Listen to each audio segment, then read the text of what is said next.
श्री स्वामी समर्थ. नमस्कार, मी शर्मिला. माझ्या यूट्यूब चॅनेलमध्ये माझ्या सगळ्या गोड यूट्यूब फॅमिलीचं अगदी मनापासून स्वागत करते. आजचा दिवस तुम्हाला खूप छान जावो, तसेच स्वामी महाराज तुमच्या मनातील सगळ्या इच्छा पूर्ण करो हीच महाराजांच्या चरणी प्रार्थना करते आणि आपल्या नवीन व्हिडिओला सुरुवात करते. 14 जानेवारी 2026 बुधवार या वर्षाची संक्रांत आलेली आहे. खूप दिवसानंतर असा योगायोग आलेला आहे की या दिवशी षट्टतीला एकादशीसुद्धा आहे. अतिशय शुभ अशी ही तिथी एकादशी मकर संक्रांत एकत्र आपण यावर्षी साजरी करणार आहोत. शके 1947 पौष कृष्ण 11 बुधवार 14 जानेवारी 2026 रोजी दुपारी ठीक 3:06 सूर्य मकर राशीत प्रवेश करणार आहे. बघा, आपण संक्रांतीचा पुण्यकाल काय आहे ते बघू. तर 14 जानेवारीच्या दिवशी दुपारी 3:06 सूर्यास्तापर्यंत म्हणजे 6:20 हा पुण्यकाल असणार आहे. तर मंडळी, यावर्षी संक्रांत आणि षट्टतीला एकादशी एकाच दिवशी आल्यामुळे आता आपण काय करावं, तर हीच माहिती आपण या व्हिडिओतून पाहणार आहोत. तर मंडळी, अनेकांच्या मनात एकच प्रश्न निर्माण होतो की आपण आता काय करावं, उपवास कोणाचा करायचा, दान कशाचं करायचं, पूजाविधी कशी करायची. षट्टतीला एकादशी, षट्ट म्हणजे 6 व तिला म्हणजे तीळ असल्यामुळे आपण 6 प्रकारच्या तिळाचे दान हे कशा प्रकारे करू शकतो. तर या सगळ्या प्रश्नांची उत्तरं आपण या व्हिडिओमधून पाहणार आहोत. तर बघा, संक्रांत म्हणजे काय. संक्रांत म्हणजे सूर्यदेव धनुराशीतून मकर राशीत प्रवेश करतो तोच हा दिवस. या दिवशी स्नान, दान, सूर्यपूजा, जप, तप यासाठी अत्यंत श्रेष्ठ हा दिवस मानला जातो. आणि आता एकादशी म्हणजे काय. एकादशी म्हणजे भगवान विष्णू व श्री विठ्ठल यांना अत्यंत प्रिय असलेली ही तिथी आहे. तर या दिवशी उपवास, नामस्मरण, हरिपाठ, अभंग या गोष्टींना खूप महत्त्व असतं आणि हे केल्यामुळे आपल्याला मोठे पुण्य प्राप्त होते. या दिवशी श्रीहरी विष्णूंची पूजा आणि स्तोत्राचं श्रवणसुद्धा करायचं. सकाळी लवकर उठून स्नान करा. या दिवशी विष्णू सहस्त्रनामाचे पठण किंवा श्रवण करा. घरातील नकारात्मक ऊर्जा यामुळे नष्ट होईल. तुमच्या जवळच्या विठ्ठल मंदिरात किंवा विष्णू मंदिरात जाऊन तीळ आणि गुळाचा नैवेद्य अर्पण करा. तिळगुळाचे लाडू किंवा तिळगुळाच्या वड्यासुद्धा तुम्ही अर्पण करू शकता. विठ्ठल हे भगवान श्री हरिविष्णूंचं रूप आहे, त्यामुळे संक्रांतीच्या दिवशी हा नैवेद्य दाखवल्याने जीवनात गोडवा व समृद्धी येते. आता बघा, संक्रांत व एकादशी ही एकाच दिवशी आल्यावर त्यांचे नियम काय आहेत. तर जेव्हा 2 महान तिथी एकत्र येतात तेव्हा शास्त्रानुसार एकादशीला प्राधान्य दिलं जातं आणि मुख्य म्हणजे उपवास हा एकादशीचाच असावा आणि तो एकादशीचाच करावा. संक्रांतीचे दान, पुण्यकर्म एकादशीच्या नियमात आपल्याला बसवायचे आहे. आता हा उपवास कसा करायचा, तर तुम्ही निर्जळी उपवास करू शकत असाल तर उत्तमच, सर्वोत्तम आहे. पण शक्य नसेल तर फक्त फलाहार आपल्याला करायचा. तांदूळ, गहू, ज्वारी, बाजरी टाळावी. साबुदाणा, फळे, दूध, ताक हे मात्र चालते. दिवसभर रामकृष्णांचं नामस्मरण करावं, पांडुरंग विठ्ठलांचा जप करावा, हरिपाठ म्हणावे. आता पूजाविधी कशी करायची ते आपण बघू. आपण सकाळी सूर्योदयापूर्वी आपल्याला स्नान करायचं आहे. सूर्यदेवांना अर्घ्य द्यायचं, देवाची पूजा करून घ्यायची, आपल्या देवघरात दिवा लावायचा. त्यानंतर विठ्ठलांची आणि श्री विष्णूंची पूजा करायची. तुळशीपत्र आपल्याला अर्पण करायचं. पंचामृताने आपल्याला अभिषेक करायचा आहे आणि संध्याकाळी दीपदान, हरिनाम, जप, अभंग, कीर्तन म्हणायचं. आता बऱ्याच जणांना असा प्रश्न पडतो की मकर संक्रांतीला सत्यनारायण करा असं म्हणतात. मग आता एकादशी आलेली आहे तर काय करावं. तर एकादशीच्या दिवशी सत्यनारायण पूजा करणं अत्यंत शुभ मानलं जातं. भगवान विष्णूंचाच एक अवतार असलेल्या सत्यनारायणांची पूजा एकादशी तिथीला केल्याने त्यांचे विशेष आध्यात्मिक लाभ आपल्याला मिळतात.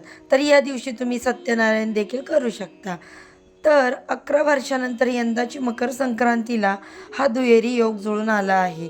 यामुळे या योगाचा लाभ आपण कसा करून घ्यावा, तर या दिवशी आपल्याला तिळाचे 6 प्रकारे दानसुद्धा करता येईल, ते पुढे जाणून घेऊया. मग त्या अगोदर आता 14 तारखेला तुम्हाला काय करायचं, तर मकर संक्रांतीची पूजा जशी नेहमीसारखी करतो तशीच करायची.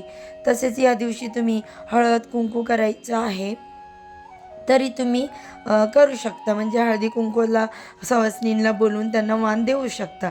मकर संक्रांतीच्या दिवशी विवाहित महिला जी सुगड पूजा करतात ती नेहमीसारखीच नेहमीप्रमाणे करायची, आणि जे एकादशीचा उपवास करतात त्यांनी नेहमीसारखाच उपवास करायचा. एकादशीला तिळगुळ खाता येतो, त्यामुळे एकादशीच्या दिवशी तुम्ही तिळगुळाचा नैवेद्य जो आहे तो देवाला दाखवणार आहात. तो प्रसाद म्हणून भक्षण करू शकता, खाऊ शकता, त्यात कुठली अडचण नाही. पण हा जो पुण्ययोग जुळून आलेला आहे, त्या पुण्ययोगामध्ये काही विशेष साधना किंवा काही विशेष दान केलं तर तुमची अडलेली कामे पूर्ण होतील. 7 पिढ्यांचे दोष हे उपाय दूर करतील. आता दान काय करायचं, तर संक्रांत व एकादशी एकाच दिवशी आल्यामुळे आपल्याला दानाचं पुण्य दुप्पट मिळतं. दानासाठी उत्तम वस्तू आपल्याला द्यायच्या, त्यात तीळ द्यायचे, गूळ द्यायचे, उबदार कपडे, ब्लँकेट, चादर, चांगली कपडे, फाटके कपडे द्यायचे नाहीत, चांगलेच कपडे द्यावेत. तांदूळ, अन्नदान करायचं, गोदान करायचं. दान करताना आपल्या मनात एकच भावना ठेवावी की हे देवा, माझ्या घरात सुख समृद्धी, आरोग्य आणि भक्ती नांदू दे.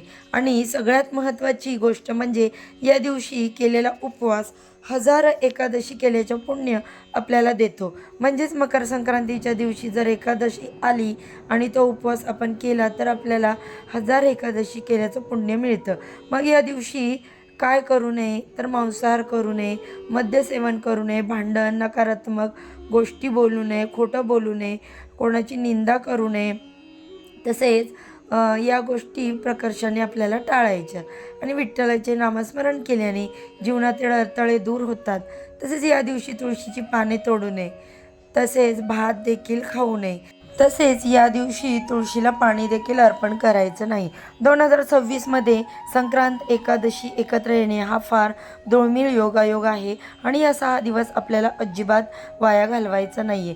नामस्मरण, उपवास, दान व भक्तीने आपले जीवन पवित्र करायचं. आता ज्यांना उपवास करणं अजिबातच शक्य नाही होत तर त्यांनी नाही जमत तर नका करू. संक्रांतीच्या दिवशी जेवणात नेमके काय काय बनवायचे आहे तर ते बघूया. तर सगळ्यात उपवास करणं शक्य होत नाही, तर मग संक्रांतीच्या दिवशी कोणते पदार्थ आपण खाऊ शकतो तर बघूया. कोणते पदार्थ शुभ मानले जातात आणि या पदार्थामागे धार्मिक व सांस्कृतिक महत्त्व काय आहे. पण संक्रांत म्हणजे नुसता सण नाही, तर ऋतू बदलला, दानधर्माचा आणि गोडवा वाढवणारा हा दिवस आहे. बघा, षट्टिला एकादशीच्या दिवशी सुद्धा तिळाचं फार मोठं महत्त्व असतं. नावातच तिळाचे महत्त्व आहे. त्यामुळे मग तिळाचा 6 प्रकारे वापर करायचा. म्हणजे नक्की काय करायचं, तर तिळाने स्नान, तिळाचं उठणं, तिळाचं होम, तिला अर्पण, तिळाचं दान, तिळाचं भक्षण, असं 6 प्रकारे तिळाचा वापर केल्याने पुण्यफल प्राप्त होते. आता पहिलं जे दान आहे तिळाचं, ते म्हणजे तीळ लेपण. तर मकर संक्रांतीच्या दिवशी जेव्हा लवकर उठतो, अंघोळ करतो, तर अंघोळ करण्यापूर्वी शरीराला तिळाचं लेपन करायचं. म्हणजेच अंगाला तिळाची पावडर जी आहे ती उठणं करून लावायची. अंघोळीच्या गरम पाण्यामध्ये आपल्याला पांढरे तीळ टाकून अंघोळ करायची. आणि त्यानंतर दुसरं जे तिळाचं दान म्हणजे तीळ तर्पण. एका तांब्याच्या भांड्यामध्ये पाणी भरायचं, त्याच्यामध्ये पांढरे तीळ, हळदी कुंकू, फुलं, अक्षदा, थोडासा गूळ, अशा या संपूर्ण मिश्रित पाण्याने आपण सूर्यदेवांना अर्घ्य द्यायचं असतं. अर्घ्य देताना ओम गृणी सूर्याय नमः हा मंत्र म्हणायचा. त्यानंतर तिसरे दान, दक्षिण दिशेला तोंड करून आपल्याला पितरांच्या नावाने अर्घ्य देता येतं, पण याला शब्द आहे तीळ तर्पण. त्याच्यानंतर तिळाचं चौथं दान म्हणजे तीळ होम. तर या दिवशी आपण आपल्या देवघरातल्या देवी देवतांची पूजा करतो, तर त्यांनासुद्धा स्नान आपण तिळाच्या पानाने घालू शकतो. त्याचबरोबर एका पणतीमध्ये थोडेसे तांदूळ, त्यामध्ये थोडेसे पांढरे तीळ आपल्याला मिक्स करायचे, आणि त्यामध्ये 1-2 कापूर वड्या ठेवू शकतो, आणि हा कापूर आपल्याला प्रज्वलित करायचा. तर आपण अशा पद्धतीने तिळाचा होम करू शकतो. त्यानंतर पुढचं जे दान तिळाचं आहे ते म्हणजे तिळभक्षण. तीळ घातलेले विविध प्रकारे अन्नपदार्थ तयार करून खाऊ शकतो. त्यानंतर पुढचं जे तिळाचं दान आहे ते म्हणजे तिळदान. तिळदान आपण एकमेकांना तिळगुळ देतो, त्यावेळेस काय म्हणतो, तिळगुळ घ्या गोड गोड बोला. तर मोठ्यांनी लहानांना तिळगुळ द्यायचे असतात. तिळगुळ असेल किंवा तिळापासून जेही पदार्थ बनवलेले असेल तर ते लहानांनी त्यांचा आशीर्वाद घेऊन ते तीळ जे आहेत किंवा तिळगुळ आहेत ते भक्षण करायचे असतात. या दिवशी दान देण्याला विशेष महत्त्व आहे. देवी पुराणातील हा श्लोक असा सांगतो, जो मकर संक्रांतीच्या दिवशी जी माणसे दान देतात आणि हव्यकव्य म्हणजेच होम हवन करतात त्या वस्तू सूर्य त्यांना प्रत्येक दानामध्ये देत असतो. तर संक्रांतीच्या दिवशी 6 प्रकारची दानं कोणती कोणती करायची याबद्दल मी तुम्हाला जे काही सांगितलं ते तुम्ही आवर्जून करा. आधुनिक काळामध्ये दान, विद्यादान, श्रमदान, रक्तदान, वस्त्रदान, अन्नदान, नेत्रदान याही गोष्टींचा समावेश आवर्जून करायला हवा. मकर संक्रांतीला सूर्य धनुराशीतून मकर राशीत प्रवेश करतो. हा दिवस उत्तरायण सुरुवात मानली जाते. या दिवसापासून थंडी थोडी थोडी कमी होऊ लागते आणि दिवस तिळाने मोठा व्हायला लागतो. म्हणून डिसेंबर जानेवारीमध्ये शरीराला उष्णता देणारे पदार्थ आपण खात असतो, गोड बोलण्याचा संकल्प करत असतो. तसे धार्मिक अर्थ असा आहे की पृथ्वीचं नातं आणि भोगीची भाजी संक्रांतीच्या आदल्या दिवशी आपण करत असतो. भोगीच्या भाजीत आपल्याला वांगी, गाजर, मटार, सगळ्या प्रकारच्या पापड्या, बोरं, गाजर, पेरू हे सगळं मिळून आपण ही भोगीची भाजी तयार करत असतो आणि या दिवसात हे भरपूर प्रमाणात येत असतं. निसर्गाने दिलेलं भरभरून आपल्याला हे अन्न असतं. त्याचबरोबर आपण तिळाचे लाडू करतो, वड्या करतो, तसेच शेंगदाण्याच्या पोळ्या करतो, तिळाच्या पोळ्या करतो, गुळपोळी करतो. तसेच काही घरांमध्ये तर पुरणपोळीसुद्धा नैवेद्य दाखवला जातो. हे सगळं पदार्थ म्हणजे आपल्या शरीरात उष्णता निर्माण करणारे पदार्थ, म्हणून आपण याचा वापर भरभरून करत असतो आणि तो नक्की करावा. संक्रांतीच्या दिवशी देवाला दाखवायचा नैवेद्य असतो तो तिळगुळ भाकरी म्हणजेच बाजरीची भाकरी, भाजी, पुरणपोळी, गूळ, तसेच तिळपोळी, गुळपोळी, शेंगदाणा पोळी असे आपण नैवेद्य दाखवत असतो. हे पदार्थ उष्ण असतात आणि संक्रांतीत थंडी असते, तर हे पदार्थ पोटात गेल्यावर शरीरात उष्णता निर्माण होते, म्हणून हे पदार्थ आपण आवर्जून खातो. आता या संक्रांतीला देखील आपल्याला हे सर्व पदार्थ बनवायचे आहेत आणि खायचे आहेत. तर मंडळी, संक्रांतीच्या दिवशी गोड खा, गोड बोला, गोड आठवणी साठवून ठेवा. तर ही संक्रांत याविषयी, एकादशीविषयी थोडक्यात माहिती देण्याचा प्रयत्न केला आहे. मला खात्री आहे हा व्हिडिओ तुम्हाला नक्की आवडेल. व्हिडिओ आवडला तर नक्की व्हिडिओला लाईक करा, शेअर करा, चॅनेलला सबस्क्राईब करायला विसरू नका व व्हिडिओ शेवटपर्यंत पाहिल्याबद्दल अगदी मनापासून तुमची खूप खूप आभारी आहे. धन्यवाद. सर्वांना श्री स्वामी समर्थ.